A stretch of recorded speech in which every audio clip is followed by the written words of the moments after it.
সিমের এই মাঠটি দেখে আমার খুব ভালো লাগলো। আমি মোটরসাইকেল থামিয়ে ফেললাম। আমার অনেক ভালো লেগেছে এই সিম চাষটা।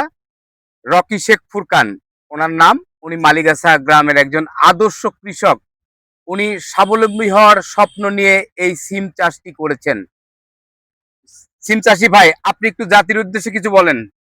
আমি যুব সমাজের উদ্যোগে বলবো যে ইনশাল্লাহ যদি কারোর কোনো কর্ম বা এই যদি না থাকে, তো আপনারা এরকম কিছু জমি লিজ নিয়ে হয়তোবা 1 বিঘা বা 1 শতাংশ জমি কিছু টাকার বিনিময়ে লিজ নিয়ে সীমিত খরচে অনেক টাকা লাভবান হওয়া যায় সিমের ব্যবসাতে। আর 60 দিনের ফলন।